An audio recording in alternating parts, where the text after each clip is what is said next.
দেশ গঠনের সামনে অনেক চ্যালেঞ্জ, ক্ষমতায় গেলে সব চ্যালেঞ্জ অতিক্রম করে নিরাপদ বাংলাদেশ গড়বে বিএনপি, এ কথা বলেছেন দলটির চেয়ারম্যান তারেক রহমান। তিনি বলেন, বিএনপি দেশের একমাত্র রাজনৈতিক দল যাদের সুনির্দিষ্ট পরিকল্পনা ও দেশ পরিচালনার অভিজ্ঞতা রয়েছে।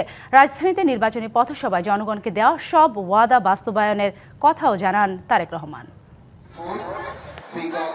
ত্রয়োদশ জাতীয় সংসদ নির্বাচন সামনে রেখে শেষ মুহূর্তের প্রচারণায় ব্যস্ত রাজনৈতিক দল ও প্রার্থীরা।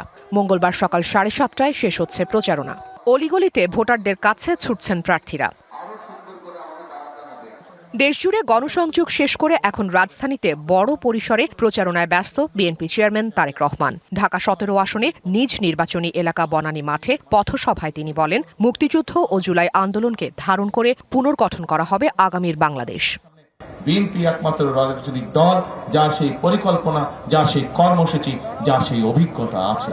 কাজেই বিএনপিকে আপনার সুযোগ দিন, ইনশাল্লাহ বিএনপি আপনাদেরকে সাথে নিয়ে আগামী দিনে দেশ গঠন করবে। প্রিয় ভাই বোনেরা,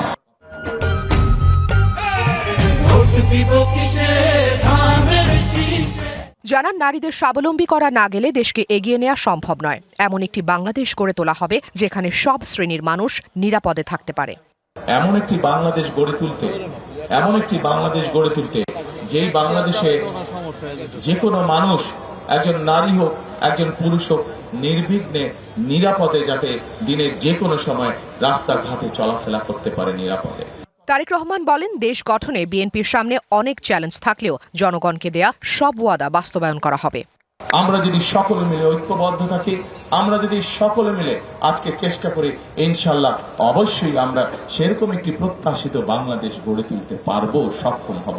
পৃথিবীর বহু দেশ আমাদের মতন এরকম সমস্যায় জর্জরিত ছিল, কিন্তু তারা সকলে ঐক্যবদ্ধ থেকে দেশের জনগণ একসাথে কাজ করে দেশের অবস্থার পরিবর্তন ঘটেছে। Afrin Anwar, DBC news, Dhaka.